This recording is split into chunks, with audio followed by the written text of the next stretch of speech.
नमस्कार मैत्रिणींनो, स्वयंपाकघरमध्ये तुम्हा सर्वांचं स्वागत आहे. तर आज मी बनवणार आहे भेंडी मसाला. आपण नेहमीची भाजी बनवतो त्यापेक्षा थोडी वेगळी भाजी, जी लग्नांमध्ये वगैरे असते किंवा ढाब्यावर आपण गेलो तर आपल्याला मिळते तशी. तर चला, काय काय साहित्य लागतं ते बघूया आणि रेसिपीला सुरुवात करूया. तर हे बघा, भेंडी मसाल्यासाठी इथे 1/2 किलो भेंडी घेतली आहे. स्वच्छ धुवून आणि पुसून. कधीही भेंडी बनवताना हे लक्षात ठेवा, भेंडी चांगली कोरडी हवी, नाहीतर मग भाजी सगळी बुळबुळीत होते. बाकी लागणाऱ्या इतर साहित्यामध्ये आहे 4 चमचे तेल. तेल थोडं ह्या भाजीला जास्त लागेल. एक मध्यम आकाराचा कांदा आहे जो बारीक चिरून घेतला आहे. एक टोमॅटो आहे मध्यम आकाराचा आणि 2 मिरच्या. ह्याची आपण मिक्सरला वाटून प्युरी बनवून घेऊया.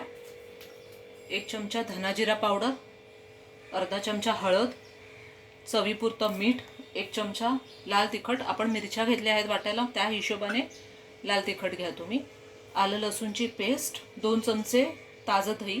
आणि हे बघा, हे बेसन आहे जे मी कोरडं भाजून घेतलं आहे. कोरडं भाजलेलं 1 चमचा बेसन आहे. आता सर्वप्रथम आपण भेंडी कापून घेऊया.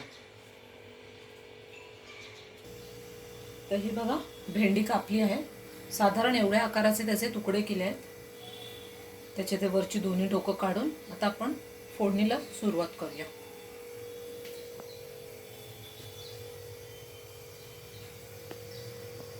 बघा, कढई तापत ठेवली होती. कढईत आपण जे 4 चमचे तेल घेतलं होतं ना, त्यातलंच 2 चमचे तेल टाकलं.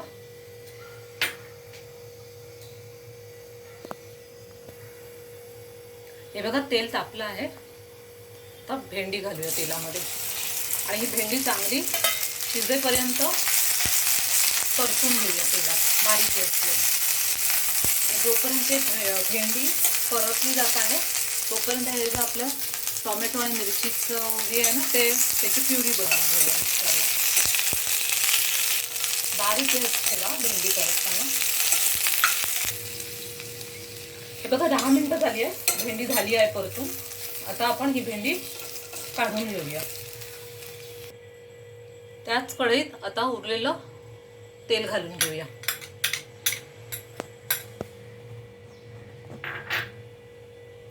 जरा तेल तापू दे. तेल तापलं, कांदा परतून घेऊया.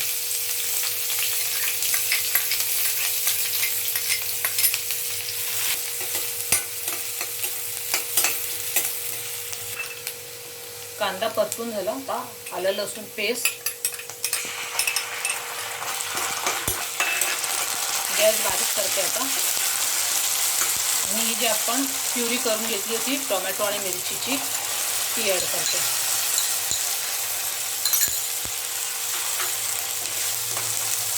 आणि आपले सगळे मसाले ॲड करूया. धना जिरा पावडर, हळद,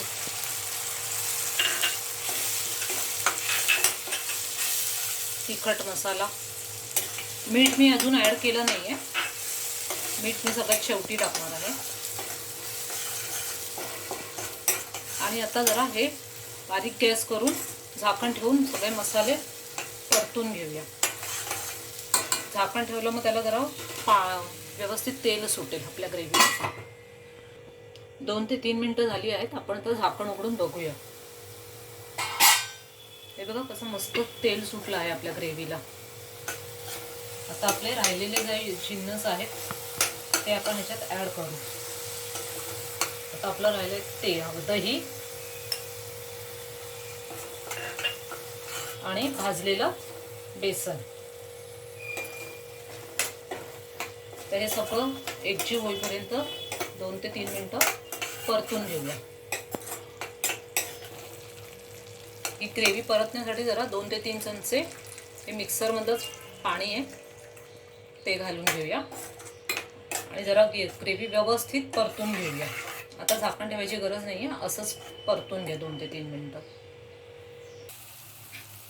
हे बघा, मस्त तेल सुटलं आहे आपल्या त्या ग्रेव्हीला. आता आपण मीठ घालून घेऊया चवीपुरतं.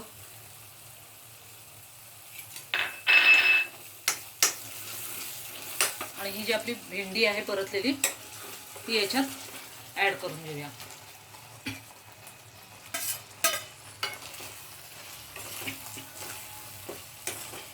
व्यवस्थित कोट होईल भेंडी अशी ती अलगद हाताने परतून घेऊया. तर भेंडी आपली 70 ते 75% शिजलेली आहे. थोडीशीच तिला आता आपल्याला शिजवायची आहे. तर आपण याच्यावर आता झाकण ठेवूया.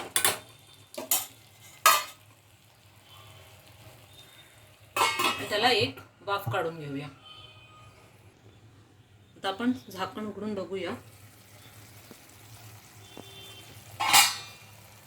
बघा, मगाशी ना मी उघडून बघितलं होतं आणि जरा 2 चमचे पाणी ॲड केलं याच्यामध्ये, कारण पूर्ण मसाला हे झाला नव्हता, लागू नये खाली म्हणून. ते फक्त मी शूट करायचं राहून गेलं माझं. तर हे बघा, आता ही भाजी पूर्णपणे शिजली आहे व्यवस्थित. आता आपण गॅस बंद करूया आणि कोथिंबीर टाकूया. बघ कशी छान टेम्पटिंग दिसते आहे, मस्त सुगंध सुटला आहे. आपण आपल्या पारंपरिक भाज्या तर करतोच नेहमीच्या, पण जरा तुम्ही अशा पद्धतीने पण करून बघा. नक्कीच भेंडी न खाणारे सुद्धा आवडीने खातील. तर हे बघा मैत्रिणींनो, आपला गरमागरम भेंडी मसाला तयार झाला आहे. गरम गरम फुलके, चपाती, पोळी किंवा भाकरी कशाबरोबरही तुम्ही खाऊ शकता. नक्कीच तुम्हाला सगळ्यांना आवडेल. प्लीज माझ्या रेसिपीला लाईक करा, शेअर करा आणि कमेंट करा. तुमच्या इतर मैत्रिणींनासुद्धा सांगा आणि माझ्या चॅनलला सबस्क्राईब करा. थँक्यू.